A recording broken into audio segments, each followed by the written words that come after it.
Changes announced today as part of the government's wider restrictions on social media for children. So what exactly is being proposed? Well, under the plans, older teenagers will face an overnight social media curfew with apps like Instagram, TikTok and YouTube not available by default to 16 and 17-year-olds between midnight and 6 a.m. Videos that automatically play when another one ends and feeds that continually serve up personalised content will also be automatically switched off. But teenagers will be able to remove these controls in their account settings, leading to critics questioning the effectiveness of the measures. Well, Ellen Room has been campaigning for change after the death of her 14-year-old son, Jules, which she believes was a TikTok challenge gone wrong. She says the announced changes could go much further. I think any restrictions that are brought in are really helpful for children. The problem is that we don't know what ages the children are on these platforms. They can put in whatever age they like. And the fact that they can just switch these features off, I mean, I would have thought most children will just go bypass and switch it off. I think the addictive features part of removing that would be a good idea. But the problem is that we're still not doing enough. We've still got children being addictive. These platforms actually need to be designed so they're not addictive in the first place. Ellen Room speaking to us earlier. Let's speak now to the mental health and digital rights campaigner, Paddy Crump. Hi, Paddy. Welcome to Breakfast. Should we just go through some of the things we know about? Because there's going to be a lot more, isn't there? But what we know about. The government's saying that a ban for under 16s, but then I'm really interested in this then, that 16 and 17-year-olds, they wouldn't be banned, but they'd get a curfew at midnight. Their phones would stop scrolling, no social media. Would that work, do you think, for those 16 and 17-year-olds? Yeah, it's great to be with you. It's a really difficult policy to analyse because it isn't mandatory. So it's easier to say whether it's a good or bad thing if it was mandatory and all young people would have to do it. I don't think it'll work. I think it's another example of a policy that attacks the symptoms, not the actual cause. Just taking it away for 6 hours a day doesn't mean that it's going to be safe the rest of the time. If young people can't have it from 12 till 6, why can they have it for the rest of the 24 hours? And when you talk about it being mandatory, the suggestion is that it might still be possible to go into your phone settings and switch it off at midnight and carry on scrolling. Yeah, I think that's what the policy is going to be. It's all going to be able to, young people are going to be able to turn it on and off as they wish. OK, so what would you like to see instead? I'd like to see the actual root cause be tackled rather than just symptoms. I think it's the same with the ban. Research from Australia, past experience with the Online Safety Act suggests that enforcement is really difficult.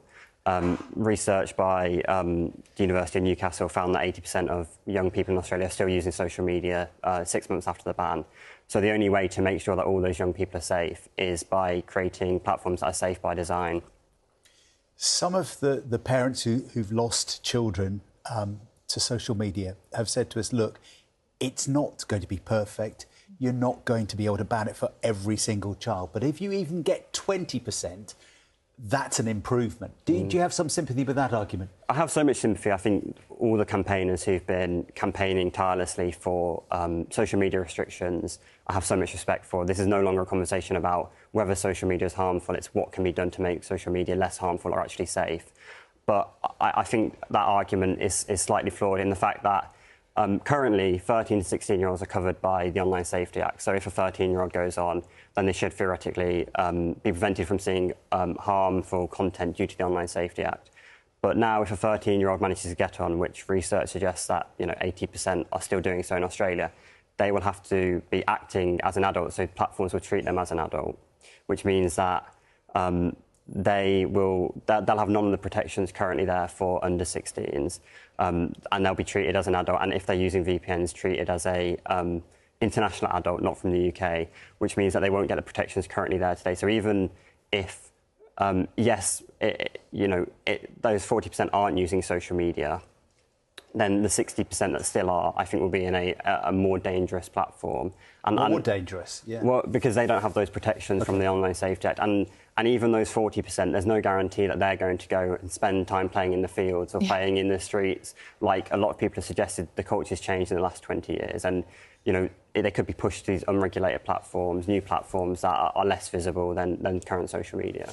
You say that the problem is in the design of the platforms. How do you design a platform that's going to be attractive to younger people to use? Like, you know, you can't say, oh, this is the safe one, because they won't want that, will they? How do you, like, design it to make it safe and popular? Well, for me, safety is more important than popularity. For other products, as regulators and as policymakers, they're not interested whether it's a popular product. They're interested in whether it's a safe product. And you know, it will, if we set standards. FlipGen, the organisation that I work for, has been involved in creating safety by design standards. And if we set that as a level kind of playing field and say all platforms have to meet them to be able to